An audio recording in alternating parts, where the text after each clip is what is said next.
Thank you so much, Dr. Venkatesh, for inviting me to speak. Dr. Roger, Professor Rao, Dr. Navid, all the faculty members of AIT, all the associates, alumni of AIT, previous speakers, most importantly, the students, most importantly to me, students from Nepal, because I think AIT Bangkok has become very synonym to a lot of students going to Bangkok because they want to go to AIT. In fact, in our group alone, we have a lot of students who've been with AIT and they completely stand out, when they are performing a certain skill or a task. So congratulations to all of you at AIT for creating such an important program and an institution that's continuously bringing about the future of our part of the world, if not the world. You mentioned about Dr. Roger mentioned about me sharing my knowledge. I think amidst the such high level faculty members that you have and combined years or individually surpasses even I think the age that I am right now.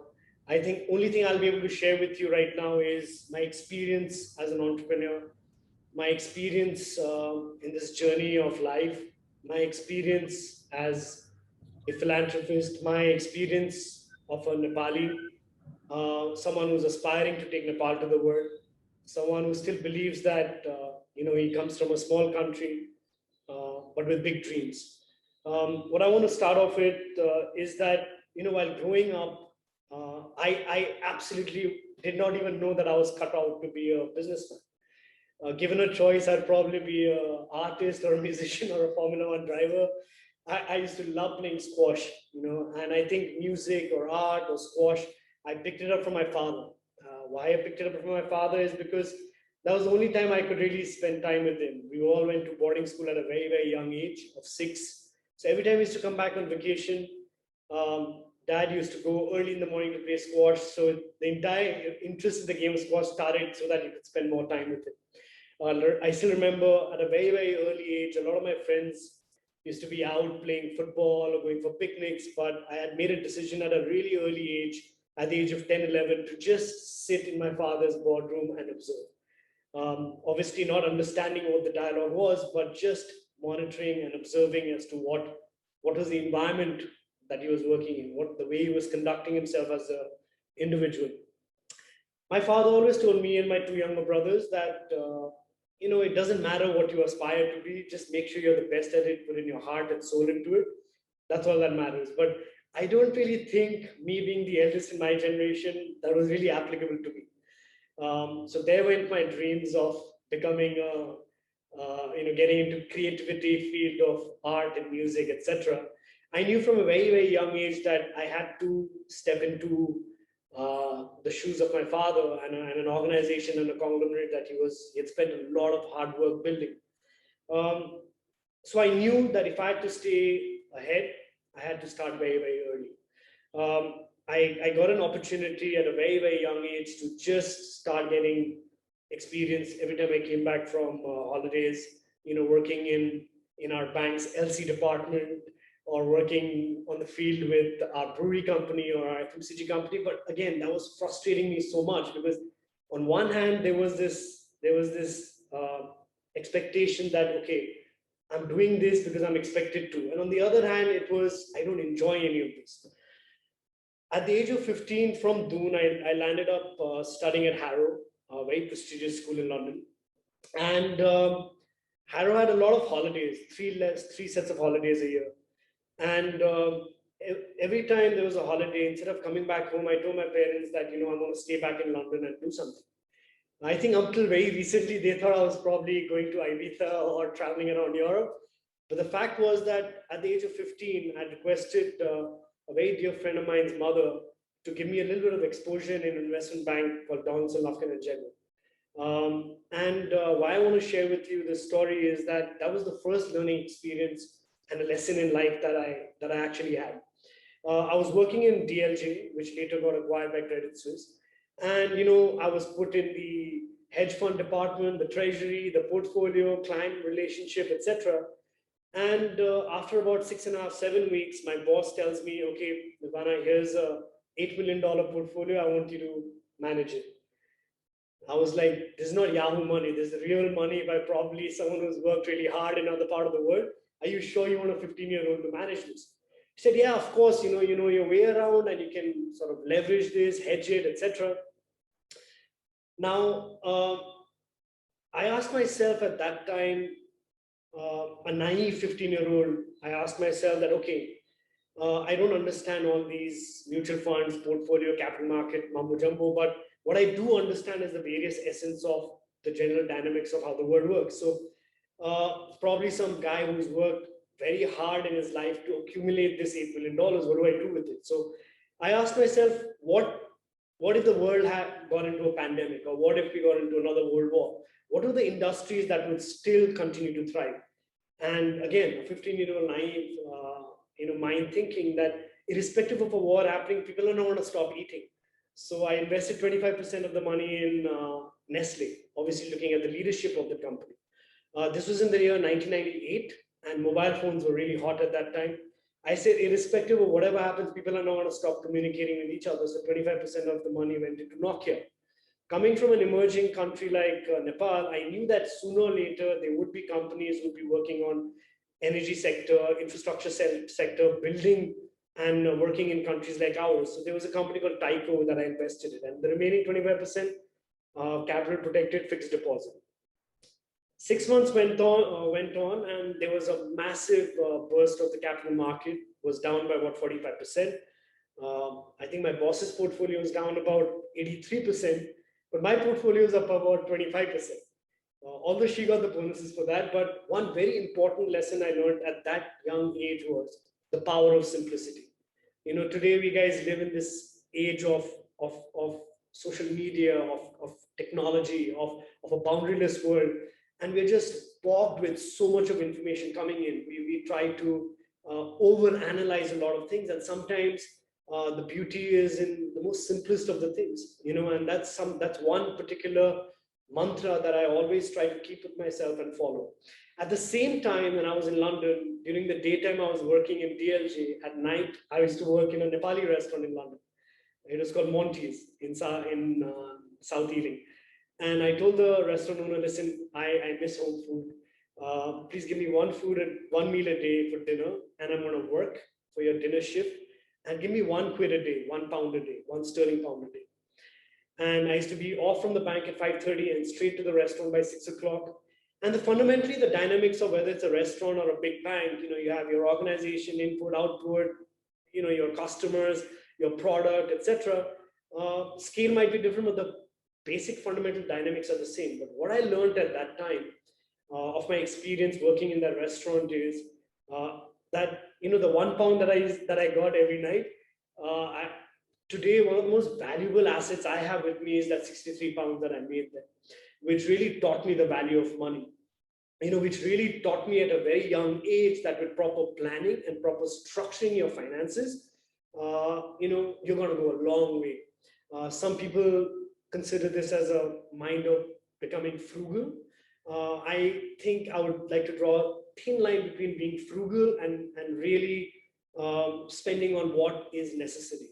At the same time, I realized that I might have always got a passion for creativity, but I could always channelize that creativity into getting into businesses, or taking businesses that are not working, or turning down businesses, or launching new businesses by using my creative instinct. And that's when I started developing a passion for the business world.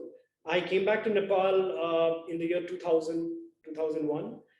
This was the peak of the Maoist insurgency. A civil war had broken down in Nepal. And, Dr. Veerakun would know what happened in Sri Lanka as well during the same time. And this was the same time when Sri Lankans were leaving Sri Lanka, but, our group chairman went into Sri Lanka because he did not look at the reports of, the big fives, or that, the dollar investment in the country would not make sense. He sort of relied on his entrepreneurial gut feel and betted on the general instinct and the energy that existed in Sri Lanka. And in 2000, we landed up investing in about 15 different hotels in Sri Lanka, and that's been one of the best returns on investment for us. Similarly, our company is always known as a company who goes to areas that are torn with war conflicts, or that have got civil war going on, or that big companies don't go to. We went into Northeast India, where even Indian companies didn't want to go to. We went into Bangladesh, East Europe, Central Asia, North Africa. These were our last 15, 20 years of growth areas for our company. Nepal, and I'll tell you a little bit more about that. But our company always saw that opportunity, and today I think majority of our returns, majority of our growth is coming in from those territories. And today, after 2 decades of our investments there, I think the larger companies are now wanting to come there, and it's there's a big bottleneck of or a entry to barrier of entering those markets. I came back to Nepal in the year 2000, 2001, during the peak of the insurgency. I had an opportunity, we were going through a time when Nepal was in curfew half the year. 150, 180 days, Nepal was shut. There was war breaking out. But an 18-year-old, buzzing with ideas from what he's learned from outside, just only sees opportunities. What I really got a great opportunity at that time was I got a chance to visit one end of Nepal to the other, every part of Nepal, more or less.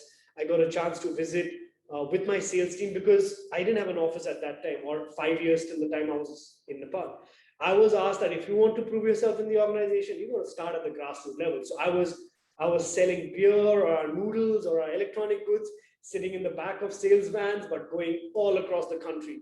There were times when we were in far west part of Nepal, and we were talking to our dealers and our distributors and our retailers, and suddenly our guys' sales team would say, hey, you know what, you need to go back to the hotel, because there's a war that's going to break out right outside your hotel.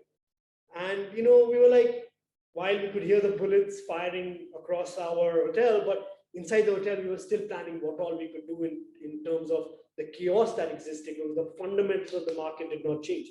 I got an opportunity at that time to really explore my country. I have not left my country. I will not. I really am a firm believer of Nepal's opportunity. And I was one day driving with my father from our industrial park in central western Nepal. And, I was working on the field, but I really wanted to climb up the ladder. I really wanted to prove myself. So I told my dad that, here's this business idea, here's that. And he's like, sure, do it.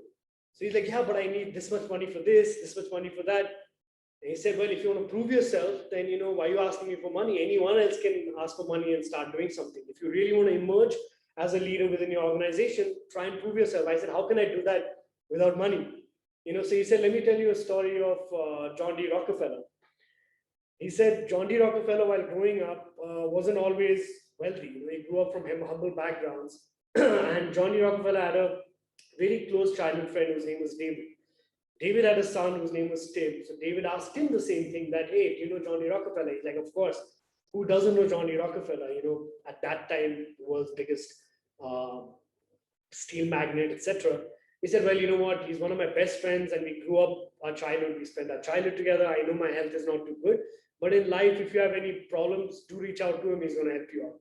And anyway, a couple of years go by, and this guy passes away, and Tim has no choice. He's frustrated, that he's not been able to be successful in anything. He tries to reach out to John D. Rockefeller. Now, it's not that easy to reach out to John D. Rockefeller. He kept calling the Rockefeller Center for days and weeks. And suddenly persistently, one day, the reception passed it on to the secretary. Again, kept calling the secretary for weeks. And the secretary, being frustrated, one day told John D. Rockefeller, sir, this guy has been calling for weeks. He claims to be your childhood friend's son. He needs to meet you. He's like, of course, David's son. Why don't you ask Tim to meet us at the hot dog store stand in Central Park on Thursday at 2 o'clock? And the secretary conveys to Tim. And Tim's like, John D. Rockefeller inviting me to a hot dog stand? I mean, he could have sent a private jet or a limo to take me dining anywhere in the world. Anyway, the day went, Tim was there, and John D. Rockefeller comes in with his entourage, and he tells Tim, okay, Tim, how are you doing, son, etc. Tell me about life. He's like, oh, uncle, I try doing this and that. I'm so frustrated. I don't know what to do. He's like, why don't you go buy 2 hot dogs and come? Tim is like, I barely saved a nickel and dollar and came in the bus to see him. And this guy is now asking me to buy him hot dogs. Anyway, he buys 2 hot dogs, and then Johnny Rockefeller takes him in his arm in the Central Park, and they're talking right next to Central Park, financial district. They walk to the financial district, and right under the Rockefeller Center, Johnny Rockefeller tells him, okay, Tim, all the best of luck in life. Tell me how things go. Tim is frustrated. He's like, what is this, uncle? I came to ask for help, and this is what I get. So Johnny Rockefeller tells him, son, do you know who did you buy lunch for today? There are hundreds of people queuing up to buy lunch for Johnny Rockefeller. When I was taking him in my arms around Central Park, there were hundreds of people wondering, who's this guy with Johnny Rockefeller? When I was taking him to the financial district, hundreds of bankers were staring outside the window saying, who's this guy with Johnny Rockefeller? Me, right under my building, I'm bidding you goodbye. If all this doesn't help you, then God help you. And that's a very powerful story that I learned at that time, is that your network is your net worth. I started off my first company 3 months after that story, which broke even in 3 days, and got a chance to climb up our corporate ladder. What really drove me was only way I knew I could grow faster in our corporate ladder and gain respect from people was that if I got onto businesses that were not performing, if I got into businesses that were in challenging stage.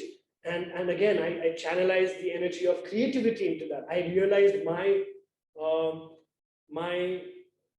strengths and weaknesses. Wherever I had weaknesses, I realized that, not having any ego, but if I knew someone could do that job better than I could, I did that. I was always a firm believer, and I am a firm believer as the people that run the organization, that if you invest in the people who are running in the organization, you've already won 80% of your battle.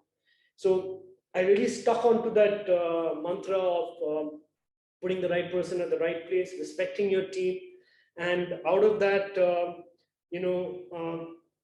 during my course of my entrepreneurial journey, I know we're going a little bit out of, a little short on time, but some of the things I learned as an individual and a human being is, I think, one of the most powerful things a human being can have, and more he becomes successful, is humility. Humility does not mean that you do not need to be aggressive in your business aspirations. But the bigger you are, the more grounded you need to be. The bigger you are, the more willingness you must have to completely and continuously keep re-educating yourself, keep learning. Like, Dr. Venkatesh was talking about the MIT entrepreneurial program right now, that while you're working, do it. And in my head, I'm already saying, okay, am I able to do this? Because I want to keep learning. I want to keep, pushing the boundary. I think humility is by far a very, very important trait that individuals need to have. Which follows with humility is compassion.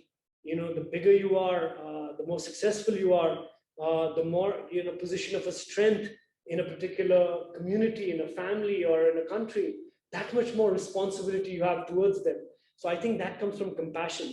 But compassion, I'm again a firm believer, does not necessarily have to be of just signing a check and making a difference.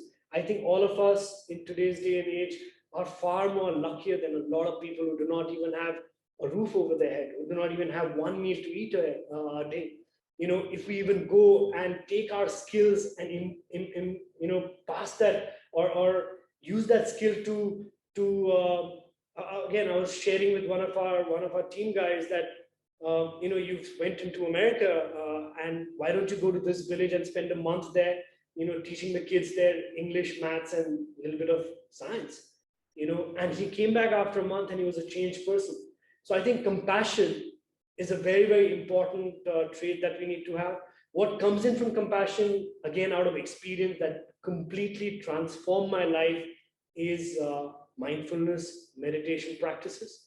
We always hear about it, speak about it, but once we go down to actually practicing it, the power of mindfulness practices is so amazing. There's so many technology that is available today to help you do that.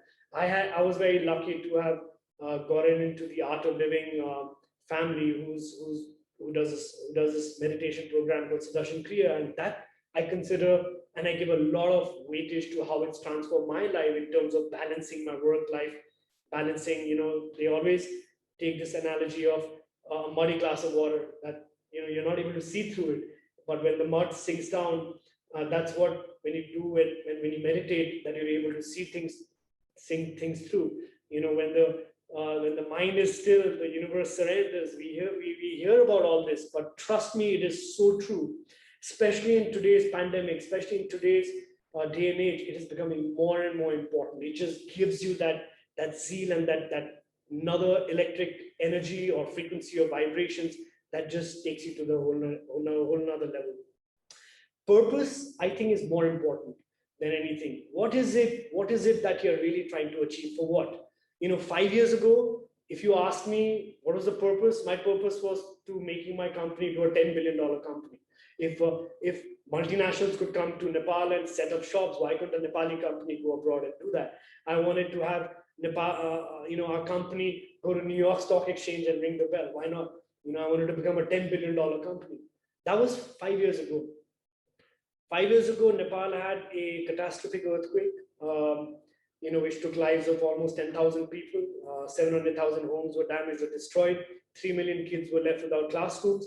And at that point of time, our family made a decision that we were doing philanthropic activities and foundations for the last 20 years. But what was the turning point in our life was April 20th, 2015, where in 3 hours of the earthquake, because our company is into education schools, we could open up 16 of our education schools and colleges and convert them into relief camps. Because we are into FMCG, we were able to provide food, water, beverages, just open up our factory and start distributing that to the affected areas as well. Because we were into healthcare, we were able to provide medical relief. Because we had that supply chain and the distribution network, we were able to distribute a lot of relief material at that time. Because we were into construction and real estate, our team quickly designed in 15 days transition shelter. 1 year from then, we delivered, gave away 3,000 homes, built 55 schools, 22 digital classrooms, 20 water treatment plants, reconstructed an entire village with permanent 108 homes with community centers, and in the process trained 7,000 people. That was 1 year. Private sector response, the power of leveraging your infrastructure and your network. Today, since from that day, my purpose has changed. As one of the leading companies in Nepal, there's so much we need to do in Nepal. We're just scratching the surface from our company's perspective into making a difference in Nepal. Today, there are 17 SDGs that we talk about. Our foundation is involved in all the 17 SDGs, covering 43 different initiatives, but it's still surface. We're still got to do so much. So my purpose has been redefined back then.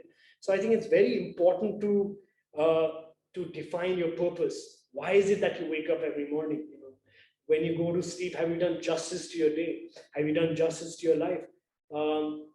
I don't know how am I with time. Sorry, I get a little carried away at times. But please just flag me off if I'm going a little bit beyond time, my time limit, Dr. Venkatesh. Nirvana, the floor is yours, so please carry on. The time limit is what you say is the time limit. Okay, please. Sure. It's wonderful. I know there are a lot of, very interesting. You can see that, it's very interesting. Please. Thank you. Sorry, I know there are a lot of participants from all over the world, and we're living in a very, very, there's a lot of chaos around us, a lot of problems around us. Yes, we need to stay safe. Yes, we need to take all precautions. But please remember, we all individually, I can confidently say everyone in this room, who's got access to technology and is in a Zoom meeting, has that edge, and in his individual capacity could do something. Stay safe, be careful, but try and see what you can do to even help someone. I remember there was this guy who was running up and down the beach, and he was throwing back every live seashell that the waves got him. And there was a philosopher from a distance going back and saying, "Hey man, what are you doing? There are hundreds and thousands of live seashells every time the waves bring it to the shore. How will you be able to save all of them? What difference does it make?" He picks up one live seashell and he says, "It makes a difference to this one." And he throws it to the waves. So all of us can make a difference is what I really believe in our own individual capacity. I just want to leave you with saying that, something I read a long, long time back, again, something that I keep within myself is that, I really believe this successful mantra, which Jack Welch talked about, called 4 E's wrapped around 1 P. The first E is energy, where you need to have that fire in your belly if you want to be able to achieve something. You take a comfortable life. There is no shortcut. There is no shortcut. Hard work, persistent, honesty is the key. Second is energize. Having that fire in your belly is not enough. You must have that ability to take your team with you. You must have the ability of making your team believing in your dreams and vision as well. The third is edge. Challenging the status quo, doing something different is what's going to get you far. The fourth, all this dream is fine, but unless you have the ability to fold your sleeves and go and do it, nothing will be more meaningful. And all these 4 E's wrapped around 1 P's passion. Follow your passion is what I would like to say. Please take care of yourself. And I hope you guys are safe. Thank you so much, Dr. Venkatesh, for giving me this opportunity to share my experience. I'm still learning a lot every day. I think I have a great professor, my chairman, who's sort of taken me on board, the University of Hard Knocks. He always says that life is like a grinding stone. It either wears you down or polishes you up, depending on what you're made up of. So I guess that's a little bit of my life as a human being, as a Nepali. And thank you once again for inviting me to share my experience on this floor. Thank you, sir. Fantastic. Thank you very much, Nirvana. For those of you who probably were not very clued, you could see how skillfully Nirvana weaved the theme into lessons from his personal life. You can see adversity, how those become business opportunity, but it's not simply a business opportunity, but an opportunity to do something more. A wonderful, wonderful narrative, Nirvana, and very, very inspiring for our many young students here and so on. Excellent lessons that they should take away. There is nothing like a free lunch, and you got to make the best of the opportunities that you get. And there has got to be a lot of contribution from your side, so to speak. Okay, so now the floor is open for Q&A. So from among our panelists and also among our attendees, our students and so on. So please, type in your questions or, put up a hand and we will, open the microphone for you to talk. Anilji, namaste, warm welcome. Hope you're doing well.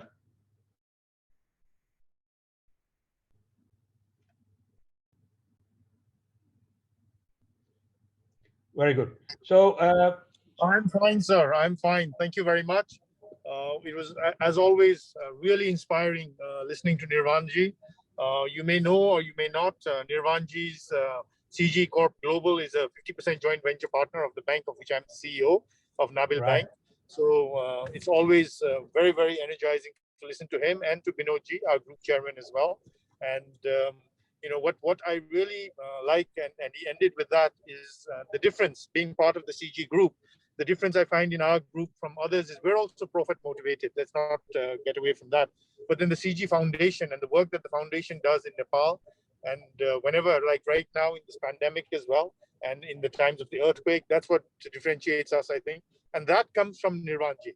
And as we can see, when we heard him also, that passion to do things through the foundation is completely his. And I always learn and am energized whenever I listen to him. So thank you very much, Nirvana, sir, for that.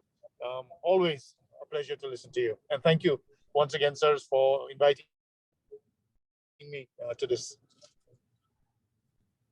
Our pleasure as always, Anilji. Yes, we did learn that among the many business interests, is also Nirvanji's. Is Nabil Bank. Now, we have questions coming in. And for some of these questions, I'm going to open the microphone and let the participant ask the question themselves. Shiva, are you with us? Shiva, I'm going to open the microphone for you. It's an interesting question. I think you can ask his best. Where is Shiva Lakshman? Okay, find a participant. Shiva. Yes. And okay, Shiva, the microphone is yours, please. Good day, sir. Good day, everyone. Thank you for this wonderful speech. I think it's very inspirational. And I just wanted to ask, because at one point of time, he mentioned about the power of networks. And my question was, how much contribution to the network that he had because of his background, and how much was it from outside it? Thank you. Shiva, thank you so much for your question. You know, you can only take the horse to the pond, right? If he wants to drink water, it's up to the horse how much water he wants to drink. So definitely, you know, having this platform and this and the foundation, you know, I definitely had access to a lot of different network, but it is really up to you as an individual what and how and when can you leverage and build on your network. You know, just because my father knows Bill Gates, I can't just reach out to him and say, you know, because I'm Mr. Binod Chaudhary, Dr. Binod Chaudhary's son, I'm going to reach out to you. No, that does not happen. You know, so I think knowing when to really work on the network, how and who is at the time, that is the key essence of here. You know, I keep sharing with my team, the level of network is very different, but today I see a lot of youngsters joining things like JCs or Rotary or so many different organizations that exist in the world. You know, that's what I mean by network, that you need to go out there and meet like-minded people. What I mean by network is the most successful companies today are built by people, like-minded people who are coming around. You look at Alibaba, you know, it took 12 of them to come together, harnessing each other's skills to create Alibaba. It took Steve Jobs and his partner to complement each other with sales and marketing and technology to create Apple. Similarly with Microsoft, and I can go on and on with so many companies. So, you know, they always say that you're a sum of four people you always associate yourself with. To me, that's what I was talking about in terms of the networking environment that you need to build. Definitely, it was a little easier from my side, given the kind of you know, I've been blessed, and the kind of opportunity I've had, the kind of people I've been fortunate enough to meet in my life. I would definitely give it a big contribution to the foundation and the platform I have today. But only if you can meet that person once, or you can do it through your current network once, but only if, you know, the other person you're trying to meet, you know, is at that level, are so sharp that unless they know that you have the required track record, the credibility, the reputation, and what you're asking makes sense, I mean, they're just going to cut you off. So I think you can get access to different kinds of people, but what you do with that network and how you use it for a better good, for a larger good, is more of a better question, which I would like to better answer, and a better question that we need to address. Excellent point, Nirvana. I think you know, very often the existence of the network is mistaken for accomplishment. You know, so the point here is that what do you make of it? You know, how do you use it, and is it seen as being used for good? And that is where you know, it begins to grow and thrive. An excellent takeaway from there. So we have Diptangshu Thapa. I think. He's a doctoral student here at AIT. I guess he might be from the CG group, so I'm not sure. So his question is, which industry do you think will recover most quickly post-COVID? I think this is an interesting question. You know, most industries are so down that all of them are going to be seen as recovering post-COVID anyway. But you know, the point about managing adversity, Is it an industry effect, or is it going to be the quality of the management, etc., that is going to make a difference to this recovery, so to speak? Sure. Sorry, Ditanshu, thank you so much for your question. Yes, we can talk about hotels, airlines, etc., but I'm a firm believer of a completely different concept altogether: agility and adaptability. Okay, if you are today seeing a COVID where your industry is down, where it's challenging in terms of you need to restructure and rewrite the entire forms of how your business is going to operate. That agility and that out of the box thinking is what's going to get you to recover the fastest. So it's not any industry, but it's a mindset in any particular industry right now. Like Anil is here, and I'm sure he will agree to me because we spent so much time doing that. uh, we were continuously in Naval Bank talking about expanding on brick and mortar, branching outwards. One pandemic, and we guys put our entire focus energy into automation, processes, digital banking. And we were able to do that with strong leadership at the bank and the strong members of team that we had, that today Naval stands out as a leader in digital banking services. Similarly, I'll give you one or two examples from my own company. Let's say we are into electronics, consumer durables, and we knew that with the current pandemic, there were market closures. There was you know bottlenecks in terms of our team going to the ground and selling the electronic products, white goods. What did we do? We immediately were able to come up with an e-commerce platform and then tie up with logistics channel to come and deliver it, and that has seen a 100% growth quarter on quarter. So I think more than an industry which will recover most, I think again the narrative and the reframing of the question, which I would like to sort of respond to this is, it's all on the leadership's mindset. How are you going to reinvent the current business? The faster you do it, the more you'll recover and the more you'll gain at this time. Leaving aside the pandemic and the conditions that exist in terms of what's going on from economy and business perspective, we've never had so much of growth that we are seeing in the last 15 months. All our companies all across are growing at an exponential level in these unprecedented times, because we've taken decisions or being committed and resilient to reinventing our businesses way ahead of our competition, that has got us through that curve and got put us right on top. So I think that's more contextual to your question, Diptanshu. But thank you so much for asking that. If I could just add to what Nirvanji just said, I think Chaudhary Group and Binod Chaudhary ji's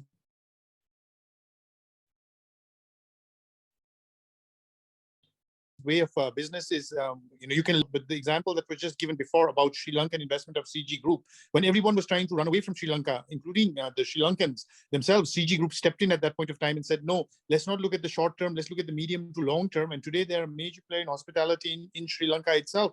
And this is, as was said in the bank, when everyone was saying maybe we should downsize, cut costs, so on and so forth, we said, no, we're going to invest in digitization. We're going to change the way we think, change the way we work, so that going forward, we can actually do more when this pandemic is over. So this is the resilience of the CG Group, is we don't just look at the current problem and say, okay, this is going to be the end of the world and let's all pack up and go home. We look at it as saying, okay, this is going to end. How are we going to be ready for the next leap when this ends? Is the same thing is happening with the pandemic. So I fully agree that it's more on the mindset of the leadership of the companies rather than on an industry as such, because in banking, we see all sorts of industries, and in every industry, including tourism, we're seeing some companies doing better than others, and it's all on the team and on the leadership. And that's where, when you have a person like Nirvan sir or Binodji, and then you get that sort of energy and that vision, it's much easier for us to look past the next few weeks of lockdown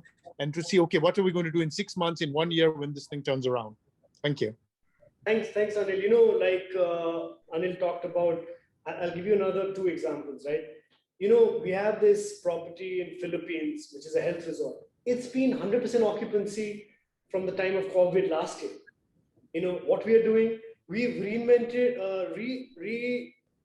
structured a lot of our other hotels all around the world to bring in that health angle to it, and it started to pick up. Because you have to understand the demand and supply and the mindset of people, what's really needed. We were able to do that really, really fast. I guess that's one of the advantages of working in a very lean, privately owned company, that you're able to make decisions really, really quick.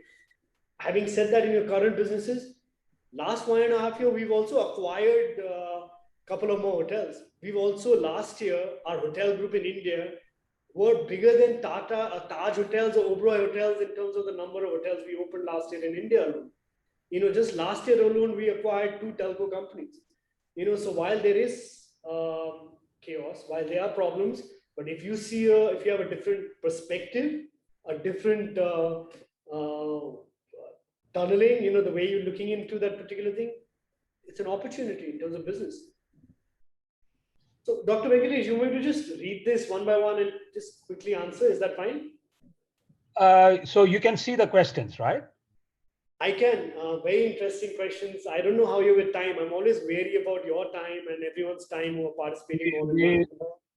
We are pleased to be here, Nirvana. We are here for the rest of the evening. So please. Okay, so I will answer Sandeep's questions first. Where do you see Nepal after 10 years in field of information technology and contribution from CG? Well, Sandeep, I don't know. I feel so embarrassed at times because we've been trying to enter the telecom industry in Nepal for the last 8 years. I'm not going to go into that story. It's all over the media, but for some reason or the other, we've not been allowed into the telecom industry. However, I would also like to, for the first time, I'm using this platform to share with you that our company is launching a very, very innovative physical infrastructure relating to the field of IT. The launch was supposed to be today, actually, but we've decided to do a soft launch today. And in soon, you'll be able to hear that coming from this first initiative into IT of CG Corp, we'll be able to get into providing world-class product at such an affordable price. I'm talking about 50% of our commitment that we've always talked about, 50% less price than what the competition had because of monopoly. We are starting that journey already. So we're extremely proud of that. In 10 years, I feel that if today FMCG, financial services, and hospitality are our 3 core areas of our group, I feel in 10 years from now, it will continue to be FMCG, but it will be energy and infrastructure and communication and IT. So I think in 10 years, IT and communications will be a major core competency of our group. Surya Prakash asks, I just want to ask how we can improve the work culture of Public Sector Bank of Nepal, as I'm working for one of the Public Sector Bank of Nepal. Nirvana, may I? So not all questions need to be answered. So maybe some questions, you can. Would you like to take that question or? It's your show, Dr. Venkatesh. I'm just I'm going to that. I was thinking that does this fit with what you want to say?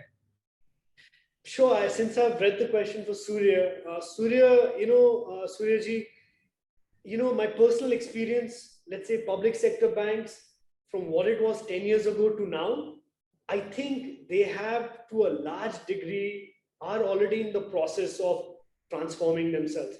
Believe it or not, in the last 48 hours, I've had CEOs of 2 very big public sector banks reach out to me and convince me how a private sector can work with the public sector bank. And Anil will be able to second this, that this is becoming a challenge for our bank. But I know the culture is a little different, but things are changing in public sector bank from my personal experience. Secondly is, given the level of competition that exists in the financial services, I think public sector bank or institutions or anyone per se will have no choice but to become far more effective, far more efficient, and will have to improve on the working culture. I think the public sector banks went through management from World Bank, etc. They brought in some level of culture, but I mean, individually, every one of us is what creates the culture of an institution. And I think that's changing and evolving. And if you're still not satisfied, please reach out to Anil for joining another bank. I think Suyo talked about the best way to keep your focus on something: meditate, use technology to come up with your priorities for the day, your non-negotiables for the day. Prioritize things and meditate. Meditate, start your day with meditation, but prioritize, write, use technology to do that. Dr. Venkatesh, I'm just going to ask you whatever you want me to answer or go through everything. I'm perfectly fine with it. Excellent. I mean, of course, as you can see, when you are answering all the questions, there are more questions coming, right?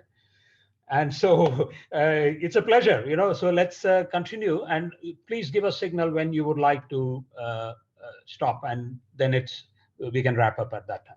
But it's a wonderful learning. As you can see, everyone is still here, and I think many of our students are very, very excited to have this opportunity.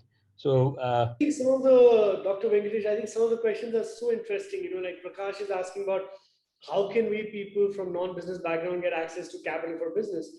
My thing is, don't be in this rush that, oh, I've heard about the Facebooks and the Googles and the Paytms, I'm sure you don't know about the 99.9% of the companies who've grown in this bubble and not been successful. My sincere request to you is get experience. Second one, build a track record.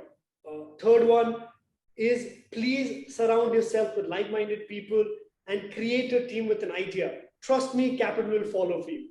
Create a track record, have total clarity on what you want to do, gain experience in other companies. That's not going to cost you. You're going to get something in return. And that's how you go. Suresh talks about is better to be an employer than employee. I don't know. I mean, this world needs a lot of entrepreneurs, far more social entrepreneurs. But being an employee is also not bad. I consider myself an employee of the group, even though I'm a shareholder. I still consider myself an employee, and I'm pretty satisfied with it. Mr. Pradeep Khatka talks about adversity provides opportunities. This pandemic, adversity has been contributing high-scale digitization. What else could be more innovative ideas for countries like Nepal? Pradeep I think, a lot of companies have realized the use of opportunities of digitization. You need to be able to see, they understand the business process. If you have your expertise in digitization or their companies with digitization, that's where you need to go to bridge the gap. I think a lot more companies are going to get this paradigm shift into digitization in a faster pace. And there's an opportunity for companies within Nepal to come up, because the bigger companies are focused in the bigger markets. The bigger companies are focused in bigger economies. It's a perfect opportunity for smaller companies to come in, grow some critical mass or economies of scale to understand the local level business practices and local level processes, and to take advantage of that situation. Amit Shresthaji from Naval Bank, pleasure to see you on the Zoom call. As we believe that every disaster and crisis will open the door for new beginnings, what is your suggestion for all the youths who want to explore for doing something in this or after this pandemic? Again, there are two angles to crisis. One is from a business perspective, one is from a social perspective. So as a youth, please brace up to try and do whatever in your capacity to help from a social perspective. From a business perspective, try and see how you can help reinvent the particular role you are in Naval Bank or your entire bank that you're part of. How can you help to transform that, to take that edge? I talked about the 4 Ds wrapped around 1P. What can you start working on today, looking at the regional and the global trends in pandemic, which will help to grow your bank's performance even during this pandemic? So the youth have that opportunity to be more technologically sound, to be more technologically friendly. So you're in that position to get that experience. Today, we don't have a situation where I have a mentor. No, that was 10, 15 years ago. Today, Google's my mentor, YouTube's my mentor. I can choose whoever I want in the world to be my mentor, because the access to knowledge and information is out there. It's up to you what you want to capture and what you want to learn from that. How many questions do we have? Okay, we just got 4 more, so I'll try to answer everything in the next 4 minutes. Renuka says, it's always a battle to oneself to either go for your passion or make what you're doing your passion. Your thoughts. Get experience, see where your passion lies. Renuka ji, please read this book called Ikigai. It's really helped me in getting clarity in the same question you had. Please read that book, you'll get your answer over there. Bipina has said, has there been anything that you're trying to do to promote women in your companies in technical roles and decision-making position, provided there's a business case to gender diversity? Bipina, you'll be surprised, but CG, our women to men proportion is 43% women to 57% men. And my target is by 2030, I want to have more women working in our company than men.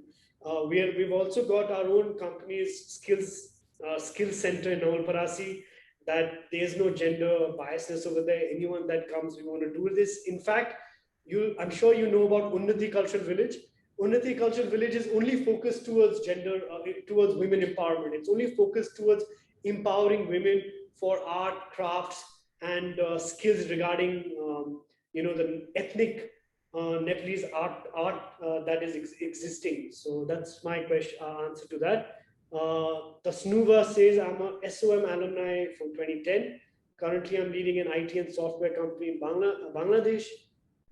As you said, you see your company expanding into IT sector.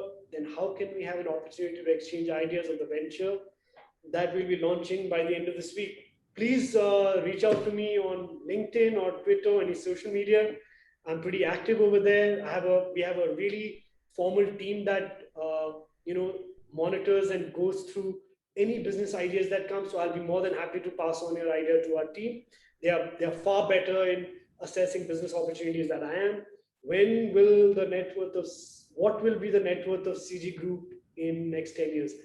I don't know. I stopped asking myself this question in 2015. Earlier it was how do we become the next, add on another $1 billion, but now I think it's about how do we touch another 1 billion hearts.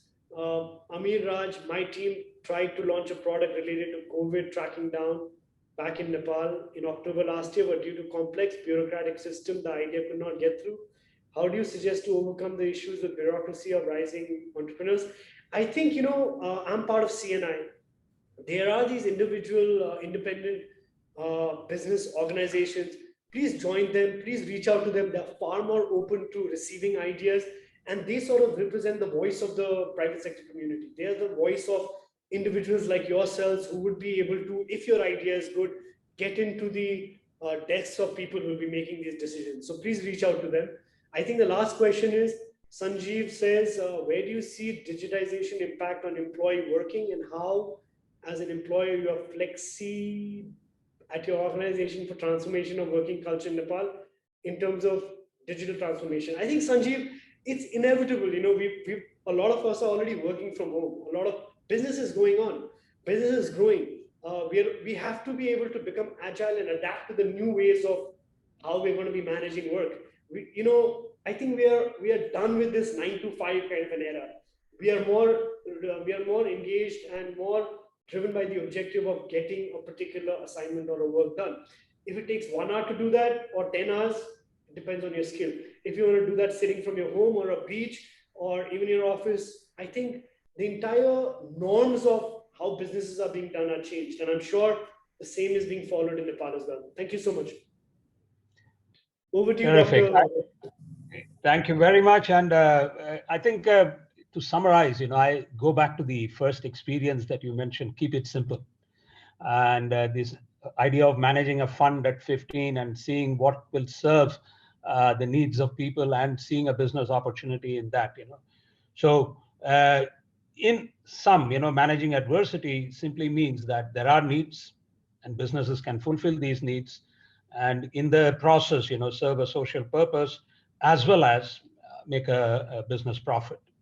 So thank you very much, Mr. Nirvana Chaudhary, for a wonderful, inspiring evening. And I'm sure, all the attendees and panelists gained a lot from this interaction. We here at AIT look forward to continuing our association with the Chaudhary Group. And we hope that we can complement each other's efforts in making the world a better place. Thank you so much. Now I hand over the floor to Dr. Phuong to close the ceremony. Thank you very much, Mr. Chaudary. It has been a very inspiring evening for all of us, and the question keep coming and coming. So we hope that you have a wonderful time, and we thank you very much for sharing your experience and your story with us. It has been very inspiring, and we hope that our students and our alumni will enjoy it very much. And we look forward to future collaboration with the Chaudary Group and AIT. Thank you so much, Dr. Venkatesh, and everyone for listening to me and everyone participating. Please stay safe and take all precautions and meditate. Thank you. Thank you very much. Thank you very much. Thank you everyone for joining number 10 SEO talk tonight. So we hope you have a good evening. And if you have any question for AIT, please reach out to Chaudary. Thank you all. Good evening.